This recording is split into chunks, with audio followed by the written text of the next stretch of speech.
بسم اللہ الرحمن الرحیم۔ السلام علیکم۔ حضرت یعقوب کائنات میں رہتے تھے، ان کو اللہ تعالیٰ نے 12 بیٹے عطا کیے۔ انہی میں سے 2 بیٹے حضرت یوسف اور بنیامین تھے۔ وہ 10 ستیلے بھائی حضرت یوسف اور بنیامین سے بڑے تھے۔ حضرت یوسف ابھی چھوٹے بچے ہی تھے کہ انہوں نے ایک خواب دیکھا۔ خواب میں دیکھا کہ سورج اور چاند اور 11 ستارے سامنے جھکے ہوئے ہیں۔ انہوں نے اس خواب کے بارے میں اپنے والد حضرت یعقوب علیہ السلام کو بتایا۔ حضرت یعقوب علیہ السلام ننھے یوسف سے محبت کرتے تھے۔ انہوں نے خواب کا مطلب بتایا۔ انہوں نے کہا، اے یوسف، آپ کو بڑے ہو کر اعلیٰ مرتبہ ملے گا، اور خواب کے بارے میں اپنے بھائیوں کو نہ بتائیں۔ حاسد بھائیوں نے حضرت یوسف کے خلاف سازش کی۔ انہوں نے بہانہ بنا کر یوسف کو لے جانے کی اجازت لے لی اور ان کو دور لے گئے۔ پھر ان کا کرتا اتار کے انہیں اندھے کنویں میں ڈال دیا۔ ان کا خیال تھا کہ ننھے یوسف کو کوئی دور کا مسافر اٹھا لے جائے گا۔ انہوں نے ننھے یوسف کے کرتے پر بھیڑ کا خون لگایا اور اپنے والد حضرت یعقوب کو وہ کرتا دکھایا۔ کہنے لگے، یوسف کو بھیڑ کھا گیا ہے۔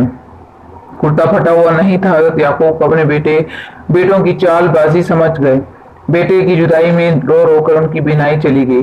ایک قافلہ جو مصر جا رہا تھا وہ کنویں کے پاس رک گیا اور ڈول کنویں میں ڈالا تو ننھے یوسف اس ڈول میں چڑھ گئے۔ جب ڈول اوپر آیا تو خوبصورت بچے کو اس میں دیکھ کر حیران رہ گیا۔ قافلے والوں نے مصر پہنچ کر ننھے یوسف کو معمولی قیمت پر ایک شخص کو فروخت کر دیا۔ وہ شخص عزیز مصر تھا۔ اس نے ننھے یوسف کو خوب عزت سے اپنے محل میں رکھا۔ اللہ نے حسن اور ذہانت دونوں ہی سے ان کو نوازا۔ جب وہ پختگی کی عمر تک پہنچے تو اللہ تعالیٰ نے انہیں اپنا نبی چن لیا۔ عزیز مصر کی بیوی زلیخا جھوٹی اور دھوکے باز تھی۔ ایک دن اس نے حسین یوسف کے کردار پر جھوٹا الزام لگا کر یوسف کو جیل میں قید کروا دیا۔ وہ قید میں اللہ تعالیٰ کے حکم سے لوگوں کو خوابوں کی تعبیر بتانے لگے۔ ایک بار 2 قیدیوں نے اپنے خواب سنائے۔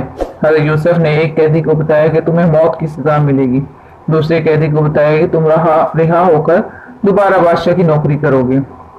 جب وہ رہا ہوا تو انہوں نے اسے تاکید کی کہ وہ بادشاہ سے ان کا ذکر کرے۔ شیطان نے یہ بات اس کو بھلا دی اور حضرت یوسف جیل میں ہی رہے۔ ایک رات مصر کے بادشاہ نے ایک عجیب سا خواب دیکھا۔ اس خواب کی تعبیر کوئی نہ دے سکا۔ بادشاہ پریشان ہو گیا۔ تب اس قیدی نے بادشاہ کو حضرت یوسف کے بارے میں بتایا۔ بادشاہ نے خواب دیکھا تھا کہ 7 گائیں موٹی ہیں اور 7 دبلی، اور 7 دبلی گائیں 7 موٹی گائیں کو کھا گئیں۔ حضرت یوسف نے بادشاہ کے خواب کی تعبیر بتائی کہ 7 سال تک زرخیزی اور خوشحالی رہے گی، پھر 7 سال تک قحط رہے گا۔ اس آدمی نے تعبیر بادشاہ کو جا سنائی۔ بادشاہ نے یوسف کو بلانے کو بھیجا۔ جب یوسف نے جواب دیا کہ پہلے مجھے پر لگے ہوئے الزام کا فیصلہ کریں، بادشاہ نے اچھی طرح چھان بین کی تو سمجھ گیا کہ وہ الزام جھوٹا تھا۔ اس نے ان کو باعزت بری کر کے مصر کا وزیر بنا دیا۔ وہ غلہ ذخیرہ کرنے لگے اور لوگوں کو اناج دینے لگے۔ لوگ دور دور سے آنے لگے۔ ایک دن کے ستیلے بھائی آئے۔ حضرت یوسف نے انہیں پہچان لیا لیکن وہ ان کو نہ پہچان سکے۔ حاسد بھائیوں نے کہا کہ ہمارے چھوٹے بھائی بنیامین کا حصہ بھی دیں۔ حضرت یوسف نے کہا کہ اگلی بار اس کو بھی لائیں ورنہ کچھ نہ ملے گا۔ وہ بھائی اگلی مرتبہ بنیامین کو بھی ساتھ لائے۔ حضرت یوسف نے بنیامین کو چپکے سے اپنے بارے میں بتایا اور بہانے سے انہیں اپنے پاس روک لیا۔